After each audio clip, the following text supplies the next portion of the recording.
Y he aquí, yo estoy con vosotros, dice, todos los días hasta el fin del mundo.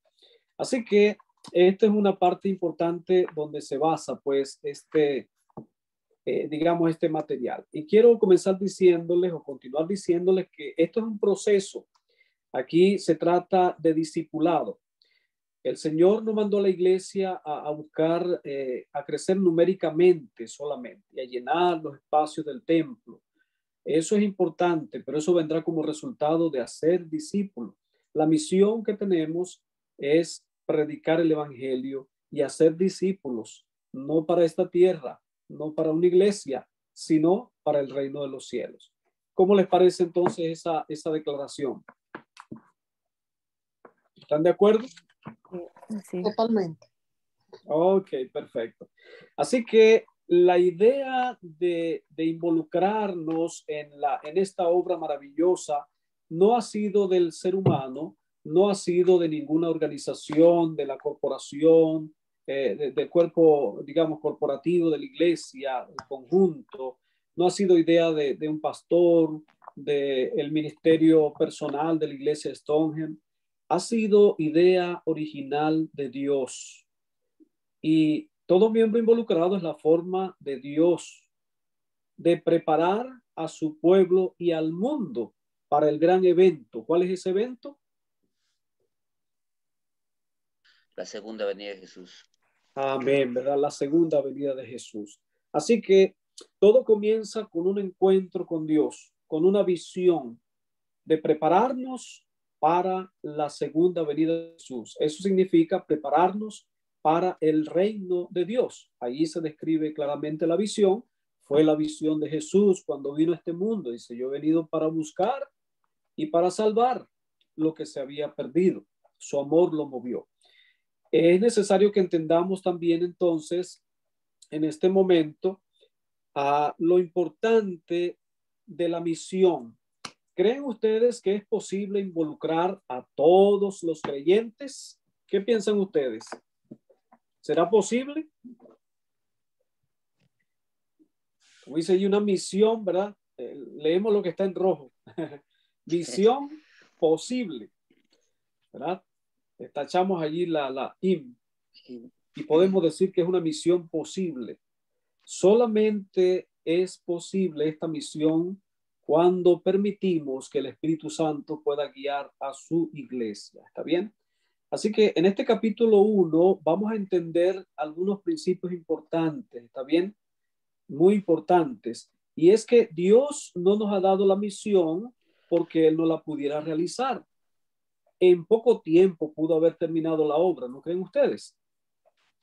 Con agentes especiales, con sus ángeles, con todo lo que Él podría haber impactado este mundo para que se convirtiera en un solo instante, así como usó un solo hombre para convertir ciudades y naciones. Bien pudo haberlo hecho, pero en el capítulo 2 vamos a ver el por qué realmente Dios le ha dado al ser humano el cumplimiento de esta misión. Involucrar a todos los creyentes como conjunto no es tarea fácil, pero tampoco es imposible, ¿ok? Porque todo comienza con una experiencia personal con Dios. No podemos confiarnos de que la iglesia va a cumplir la misión. Nombraron a los departamentales y nombraron al de obra misionera. Ellos van a predicar el evangelio. Cuando se plantea una misión de ese tipo, que los miembros están como espectadores y allí pues observando lo que hace el equipo de ministerios de obra misionera, no es un plan divino, realmente no es un plan divino. El plan de Dios es que cada miembro de manera personal en relación con Dios asuma una parte en la tarea de la predicación del evangelio. Y así cada uno uniéndonos personalmente, individualmente, unimos nuestra familia y unimos entonces la fuerza del conjunto, pues de todos los creyentes. Pero todo comienza de manera individual, pero no digamos como cada quien en su lugar, sino en unión, sintiendo una misma cosa, ¿ok? Así que hay una parte del capítulo 1 que dice también, no existe experiencia más dolorosa que la de engañarse a sí mismo. Y se nos recuerda un texto bíblico muy conocido del Evangelio de Mateo, capítulo 7, versículos 21 al 23. Y yo voy a pedir a alguno de ustedes que encienda su micrófono y pueda leerlo. Mateo 7, 21 al 23. No todo el que me dice, Señor, Señor, entrará en el reino de los cielos, sino el que hace la voluntad de mi Padre que está en los cielos. En aquel día muchos me dirán, Señor, Señor, ¿no profetizamos en tu nombre? ¿Y en tu nombre echamos fuera demonios? ¿Y en tu nombre hicimos muchos milagros? Pero yo les diré claramente, nunca los conocí, apártense de mí, obreros de la maldad. Ok, así que es triste saber que una persona pasó tiempo, se desgastó, vamos a decirlo, haciendo la obra de Dios, pero la motivación que siguió no fue haciendo la voluntad de Dios. Sería muy triste esto. Hay personas que trabajan mucho, pero a veces no se les reconoce y terminan apartándose, terminan molestos con la organización o con la iglesia, con el equipo y ya se van. Y otros cansados ya dicen, bueno, ya el próximo año yo quiero descansar, por favor, no me pongan a hacer algo porque yo quiero descansar.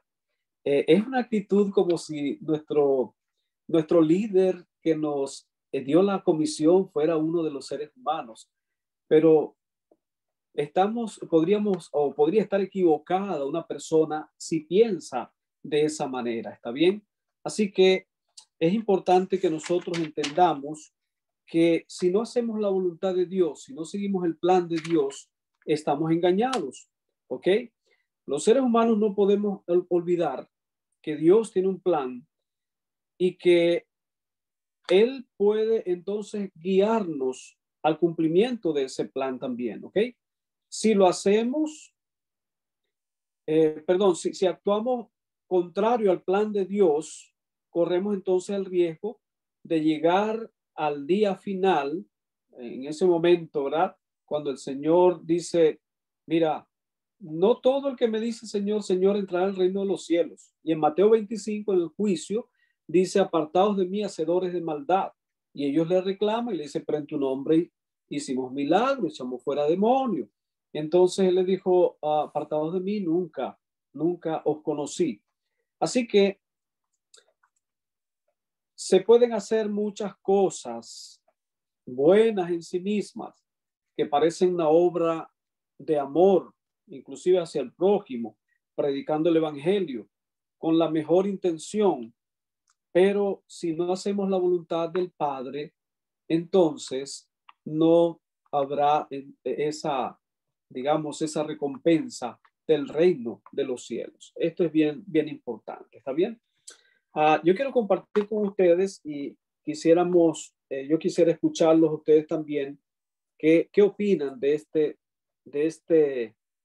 esta declaración de Ellen White, que escribiera en el año 1893. Recuerden que la iglesia fue, digamos, la organización como tal, fue establecida en el año, ¿verdad? 63.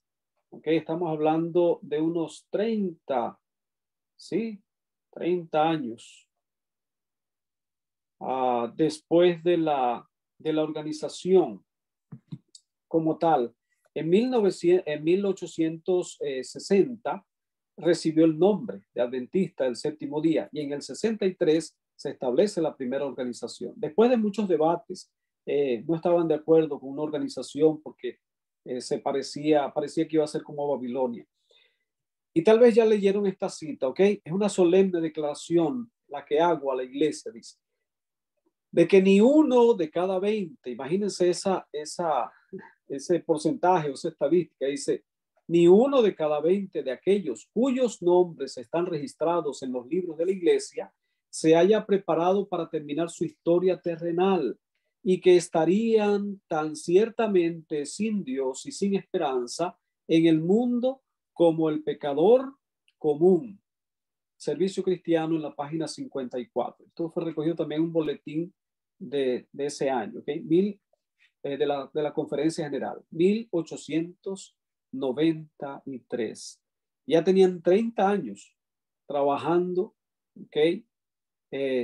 Arduamente predicando el Evangelio y para enviar misioneros también a otros países.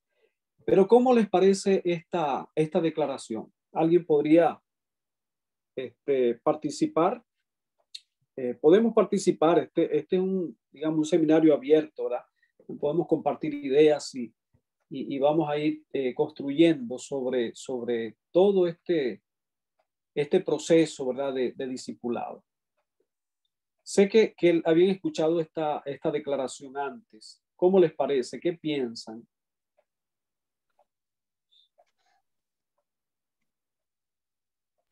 Pastor, ahí está hablando de que cuyos nombres están registrados en los libros de la iglesia. Si nosotros vamos a preguntarle a la secretaria cuántos miembros tiene nuestra iglesia, y esto se ve en todas las iglesias, tristemente, hay un montón de miembros, pero cuando uno viene a ver los que realmente están asistiendo a la iglesia, es una cosa increíble. Uno dice, ¿dónde están esos 400 miembros? ¿Dónde están esos 500 miembros? Bueno, algunos se han mudado, otros han fallecido, pero de verdad que la gran mayoría se han perdido, o sea, no se saben de ellos, algunos están fuera del redil. Es algo que lo pone, a mí eso me pone a temblar, para serle sincera. Definitivamente, hermana, así es. Y yo traje la cita, no la van a encontrar en el libro porque es un recurso que tomé para movernos, ¿no? Necesitamos movernos, como digamos, ¿cómo les explico esto? Como la criba, como la zaranda que mete el grano y la brisa levanta todo lo que la basurita, ¿no? Para limpiar el grano. Fíjense ustedes, pareciera una exageración, ni 1 de cada 20. ¿Cuánto porcentaje sería ese entonces? Imagínense. Sí, o sea, es una situación bastante preocupante allí. La iglesia Stoneham tiene en los registros de la conferencia 82 miembros que figuran como activos, ¿no? O sea, como registrados, pues bautizados en la iglesia Stoneham o recibidos por traslado. Pero en los libros de los registros desde que la iglesia ha sido fundada, hay cientos de hermanos, tal vez, ¿no? No sé si la secretaria podría corroborar, ¿verdad? Eso. Por eso es que una de las primeras reflexiones, y aquí está nuestro hermano Eduardo, es enfocar la visión justamente hacia esta población, vamos a decirlo así, esta hermandad que está en los registros de la iglesia, pero que ya no están en forma, digamos, presentes en la iglesia. Hay un lugar vacío en el templo que una vez una familia o varias familias pues ocupaban. Esto es importantísimo y es bueno que vayamos tomando nota, porque en este proceso vamos a ir no solamente capacitándonos, sino obteniendo los recursos que vamos a necesitar en este proceso del trabajo misionero de la iglesia Stoneham para este año, ¿ok? Así que yo no sé si alguien más tenía otra opinión, muy bueno lo que la hermana ha mencionado. Ok, si no continuamos, fíjense, en 1800... Pastor, lo que yo pienso en esto, obviamente habló la pluma inspirada, es algo profético y se sigue cumpliendo, porque cuando ya lo mencionó, obviamente la iglesia era nueva, estamos hablando 30 años y a veces 30 pensamos... años. Sí, claro. Sí, correcto. Y había mucho que esto, pero era algo profético y es forma lamentable, puede decirse, sigue y se continuará sucediendo a través de toda la historia, incluso los tiempos finales. En otra parte es más fuerte aún, dice que cuando venga un zarandeo que dice que como la pajilla, muchos se irán a la iglesia que acá se vacía también. Y esto pues lo deja uno y dice, bueno, pero entonces está toda mi hermandad. Dice, no, es que también da un porcentaje parecido, ¿ya? Dice, muchos que parecen ser en esos tiempos verán que era mentira y que abandonarán su fe y que todo lo pone uno a pensar y dice, bueno, Dios que nos ayude para que nosotros realmente que estemos perseverando, pues no seamos de estos que abandonen la iglesia. Amén, amén. Que el Señor, ¿verdad? Nos mantenga allí bien aferrados a Él. Gracias, hermano querido, gracias. Muy bien, vamos a mirar otra cita de Testimonios, el tomo 8, la página 148.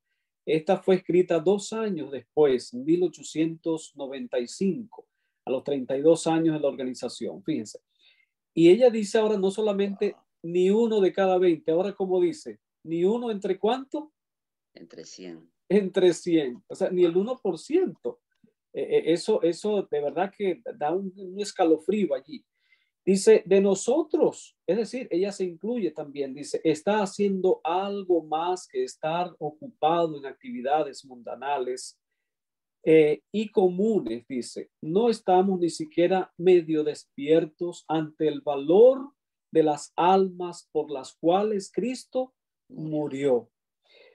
Es interesante, hermanos, que ellos durante ese primer periodo, la iglesia estuvo, recuerden que la historia de la iglesia, la formación de este movimiento que llevó a ser la iglesia adventista el séptimo día, eran guardados desde el primer día de la semana, es decir, el dominical, el del domingo, luego recibieron la verdad del sábado, había de diferentes religiones, pasaron el chasco, y se estaban asentando pues en las verdades, la doctrina, la verdad del santuario, la verdad del sábado, la salud, que en 1863 la primera visión después de la organización fue de los 8 remedios naturales que se le dio a Ellen White.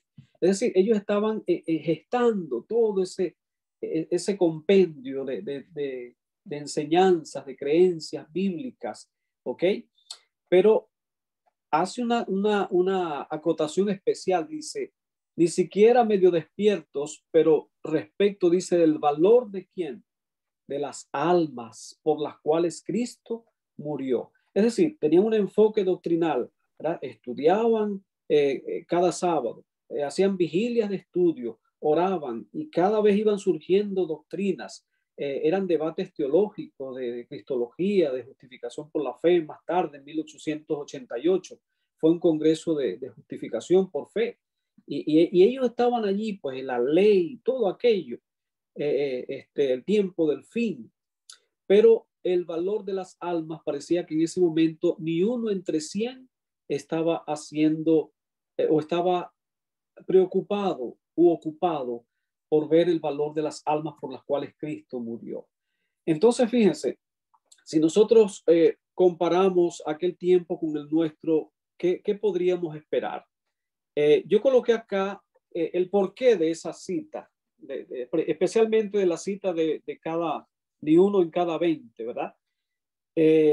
Y más adelante, después de esta justificación, por decirlo así, el por qué dice, o escribió Ellen White, dice, de los cuales, dice, ni uno entre 20, dice, pues profesan servir, dice, a Dios. Está hablando de adventistas profesos o nominales, que también se le llama. Dice, pero están sirviendo fervientemente a Mamón. Jesús dijo que Mamón es el dios de el dinero. ¿Ok? De diferentes maneras. De esta obra que se hace a medias, dice, es una negación constante de Cristo. Noten cómo ella lo define.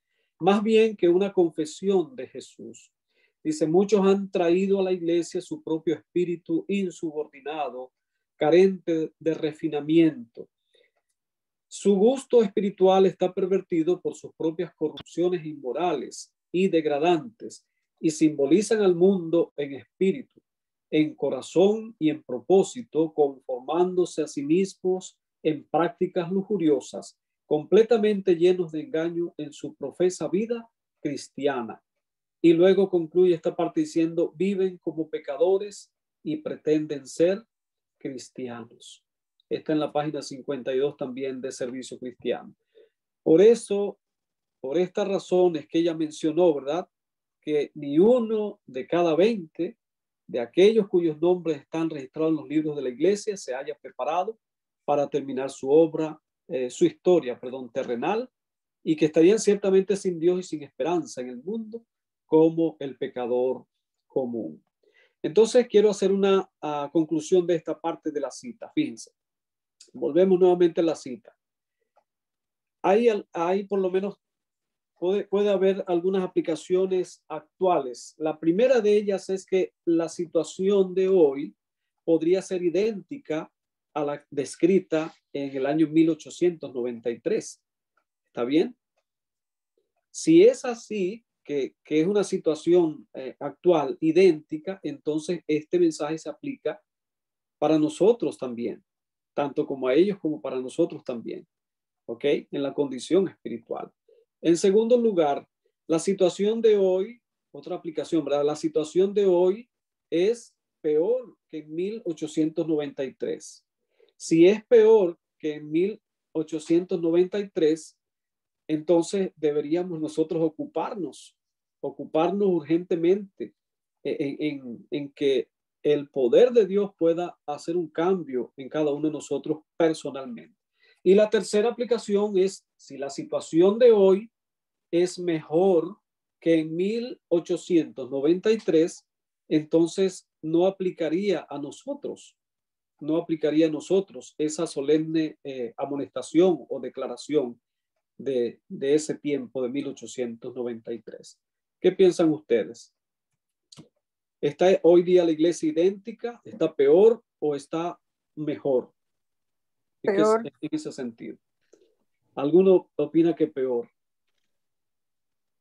Pastor, ¿Quién más opina? sí, hasta cierto punto, en la década de los 1800, la gente estaba, puedo decir, ¿no? Como más egoísta de querer buscar la salvación y más entreteniéndose en los asuntos doctrinales y descuidaron el amor al prójimo. Hoy en día, como que también la misma situación, la misma realidad que vivimos nos hace más suplir nuestras necesidades y quizás no estamos viendo a nuestro prójimo hacer, practicar, ¿no? el amor hacia los que viven a nuestro alrededor y en qué nos beneficia involucrarnos como feligreses, como iglesia, para mejorar esta situación. Correcto. Esa es la intención, ¿verdad? Colocar este punto acá de reflexión, porque necesitamos nosotros tener, digamos así, un referente, una referencia.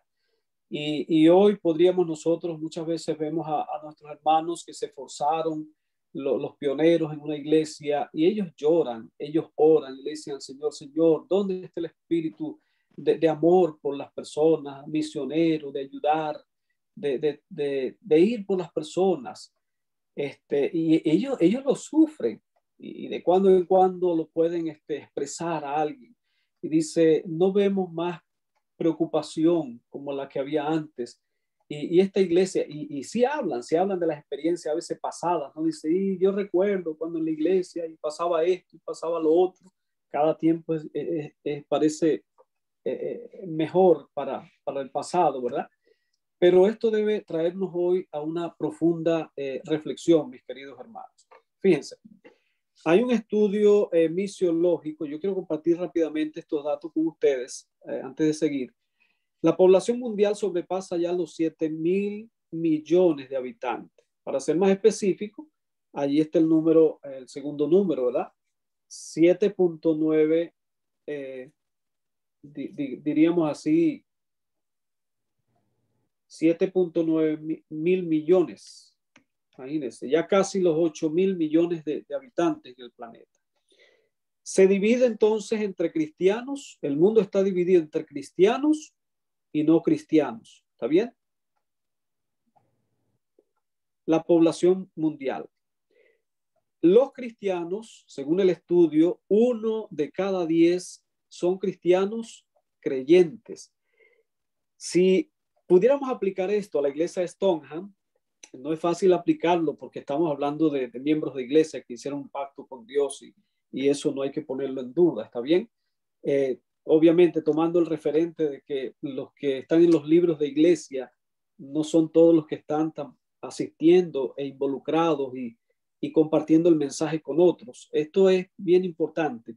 Tal vez no sea la misma comparación que con los habitantes del mundo, pero puede ayudarnos a entender lo importante de prestar atención en este sentido. 1 de cada 10 habitantes en el mundo, ¿verdad? Y podría ser aplicado a la iglesia en cierto sentido, repito, no es algo que se puede aplicar al 100%, ¿ok? Diríamos que en Stonehenge, de los 82 miembros, entonces, perdón, 1 de cada 10 cristianos son cristianos creyentes, es decir, que están involucrados, que tienen una responsabilidad, que aman la iglesia, aman a Dios, aman a las almas, son las personas que traen personas a los pies de Jesús, que están preocupados y ocupados en la obra del Señor. Son las personas que no solamente están consagradas, sino que están llevando adelante la obra del Señor involucrados allí. En Stonehenge tendríamos entonces, si es así, de los 82 tendríamos 8 cristianos creyentes. No sé si se acercaría a una realidad, ¿ok? Comprometidos, ¿verdad? En la junta de iglesia, que vienen a orar, que si los llaman un miércoles, llegan ahí los 8, que si vienen por Zoom, aquí estamos 8. ¿Se dan cuenta? O sea, estamos hablando de realidades. No es igual aplicarlo a la iglesia de Stonehenge, pero se me ocurrió compararlo para tal vez preocuparnos un poco más, ¿ok? En segundo lugar, dice de los cristianos, 2 de cada 10, ¿verdad? 2 de cada 10 cristianos en el mundo son nominales, es decir, se llaman cristianos de X denominación, nosotros adventistas del séptimo día, ¿ok? En Stonehenge tendríamos entonces, según esta realidad, parecido, no es exacto, tendríamos 16, ¿verdad? Cristianos nominales, si fuera el caso, ¿ok? 8 creyentes, 16 nominales, ¿ok? Vamos ahora a los no cristianos, ¿ok? 3 de cada 10 son en el mundo, ¿verdad? Son no cristianos, pero tienen vecinos cristianos. Fíjense, si fuera el caso de Stonehenge, de los 82, imagínense, de los 82, si fueran 3, ¿verdad? 3 por 8, 24. 24 miembros que podrían ya no estar en la iglesia. Vamos a entender esa realidad también. Ya de pronto ya no están en la iglesia. Hace años que no están en la iglesia, ni en otra iglesia. No sabemos si alguno de ellos ya pues, falleció también o descansó. ¿En qué circunstancia? No cristianos, dice, con vecinos cristianos. Con vecinos cristianos. Alguien que apostató, alguien que negó la fe, qué sé yo, una situación bien triste. 24 serían allí. Seguimos. 4 de cada 10 habitantes en el mundo no cristianos están aislados detrás de barreras culturales, es decir, religiones politeístas. Allí están los qué sé yo, los chintoístas, están los hinduistas, los musulmanes, todas esas personas también. Tratando de aplicarlo en este caso Stonehenge, de los 82 miembros, tendríamos 32 personas que comparten tal vez enseñanzas y que de pronto ya no están en la iglesia tampoco, esos 32, fíjense, que comparten tal vez enseñanzas de religiones orientales, de otras creencias, de reencarnación, y de otras cosas, y no están aceptando la Biblia, no están estudiando la Biblia, y ya ni siquiera están en la iglesia, y dudan de las doctrinas, y no guardan el sábado, no respetan la ley. Es decir, es una situación bien interesante, ¿ok? Y así sumaríamos en cuanto a Stonehenge los 80, ¿ok? Pero noten algo interesante. Vamos aquí ahora otra vez. 1 de cada 10 cristianos creyentes. 2 de cada 10 cristianos nominales. Y los no cristianos, ¿ok? Con vecinos cristianos y los otros detrás de barreras culturales. Fíjense, aquí están. Van conmigo, ¿verdad? Ok. ¿Qué necesitan los cristianos nominales? ¿Qué necesitan los cristianos nominales? Allí está escrito a la izquierda. reavivamiento y conversión. Correcto, correcto. Miren, ¿por qué la Iglesia Adventista del Séptimo Día cada quinquenio lanza programas de reavivamiento, de reforma, mandan libros, días de oración, semanas de oración, congresos de oración, actividades de oración? Ustedes no han visto la cantidad de programas que la Iglesia, el esfuerzo que hace para la parte de reavivamiento y todo esto de conversión. Eso es dirigido a las personas no comprometidas en la Iglesia. El 1 de cada 10 representa a los miembros que, por supuesto, necesitan reavivamiento y conversión, pero que ellos ya están teniendo una experiencia con Dios real. Son conversos, han renunciado al mundo, están dispuestos a morir por Cristo, han dejado todo por Cristo, han tenido pérdidas por causa de Cristo y han sufrido por causa de Cristo. Y los que han muerto en Cristo. ¿Sí me explico? O sea, del todo, entrega total, completamente, ¿ok? Ahora, claro que los cristianos creyentes necesitan de Jesús cada momento, una dependencia constante, pero los nominales necesitan reavivamiento y conversión. ¿Qué necesitan los no cristianos con vecinos cristianos? Evangelismo. Evangelismo. Entonces, ¿para qué la Iglesia Adventista hace evangelismo? ¿Para quién? Se supone que los cristianos, los adventistas ya bautizados, deben estar buscando personas no adventistas, ¿verdad? Nuevas. Pero dentro de los mismos cristianos, católicos, evangélicos, testigos de Jehová, en fin, cristianos, monoteístas, vamos a decirlo así. Pero los no cristianos con vecinos cristianos necesitan evangelismo, y los no cristianos detrás de esas barreras culturales necesitan entonces ser alcanzados por misiones transculturales que tienen formatos muy especiales, ¿ok? Que son misioneros que van a otros países, pero en este país y en cada país hay diferentes culturas para alcanzar también, ¿ok?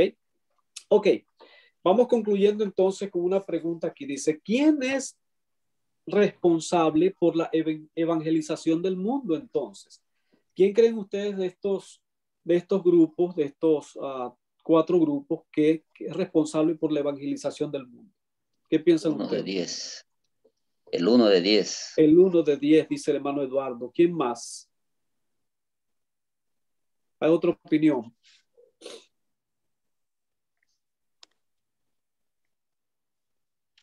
¿No hay otra opinión? Ok. ¿Cuántos están de acuerdo con el hermano Eduardo? Los nominales también okay, deberían estar comprometidos.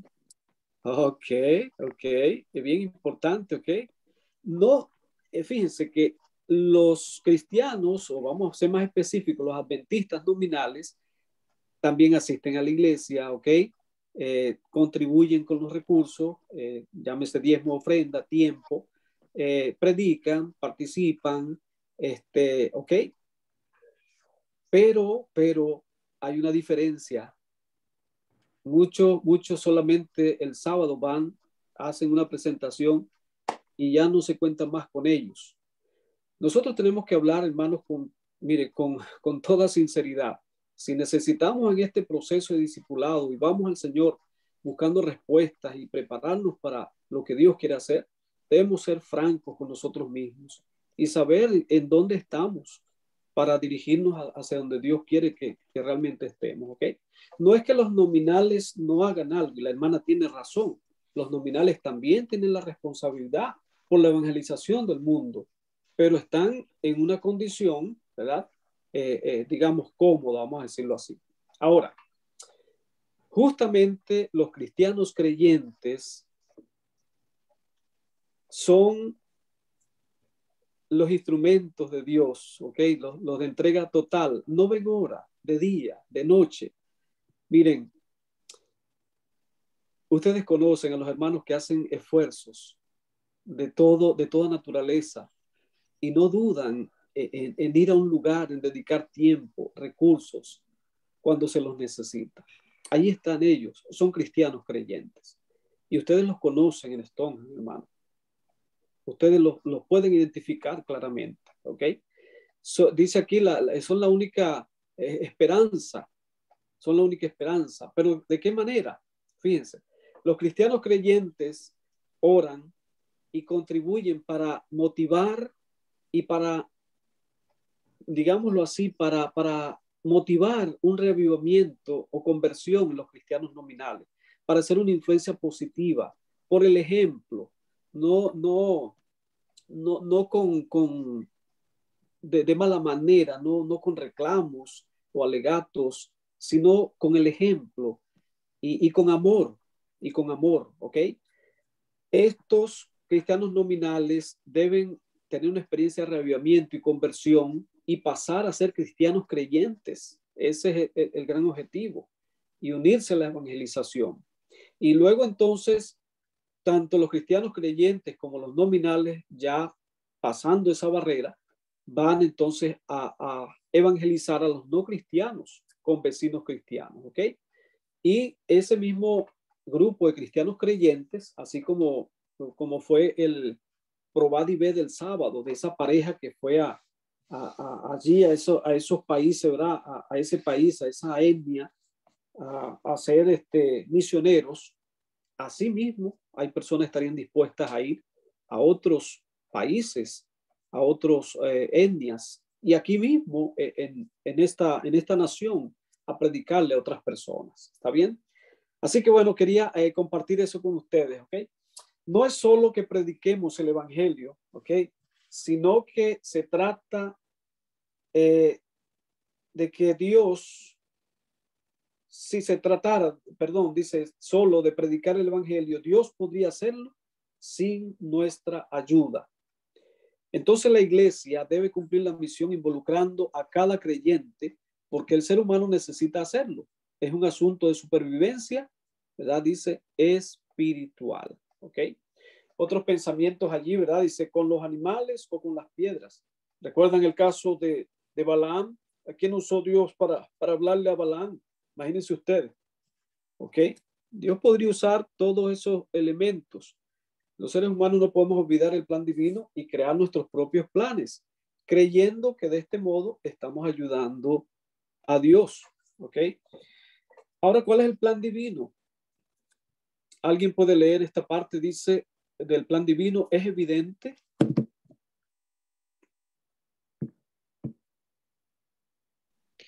Es evidente que Dios tiene un plan para el cumplimiento de su misión. Él sería injusto si nos diera solo la misión, pero no nos enseñara la manera de cumplirla. Ok. No solamente en el plan divino, ¿verdad? Él nos manda a cumplirlo, sino que también nos dice cómo, nos enseña cómo hemos de cumplirla. Y estos días eso es lo que buscaremos, ¿verdad? Y el recurso más importante, ¿verdad? Hechos 1:8. Cuando venga sobre ustedes, dice el Espíritu Santo, recibirán poder, dice, serán mis testigos en Jerusalén, Judea, Samaria y hasta lo último de la tierra. ¿Está bien? Ok, entonces la responsabilidad es de cada creyente, pero en unión. Su plan es que los hombres trabajen en beneficio de sus prójimos, dice. No existe cumplimiento fiel de la misión sin la participación del ser humano. Y como decía el pastor Reynosa el sábado, por testimonio. No hay nada más poderoso que el testimonio de lo que el poder transformador de Cristo Jesús hace para nosotros en nuestra vida. No hay nada que pueda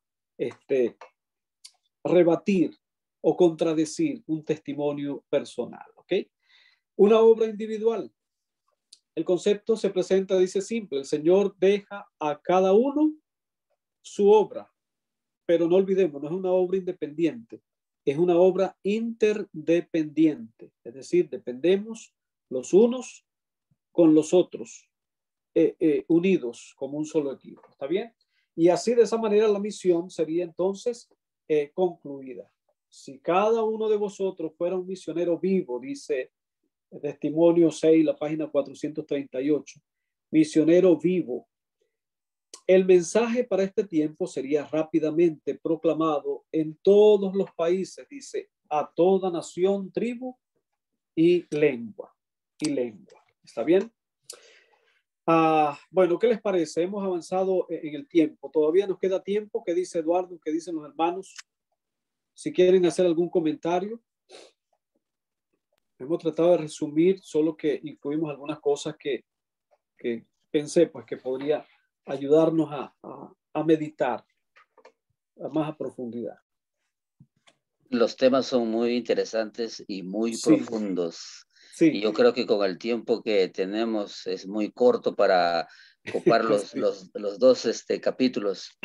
Sí. No sé si los que están presentes desearíamos que se continuara o se hace el siguiente día, pero tendríamos que extender la siguiente semana.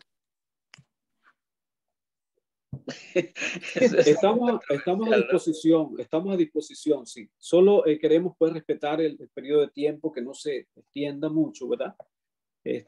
Para que se asimile por lo menos lo que hemos estudiado esta noche. Vamos a tener algunas digamos, opiniones de los que están participando en el seminario.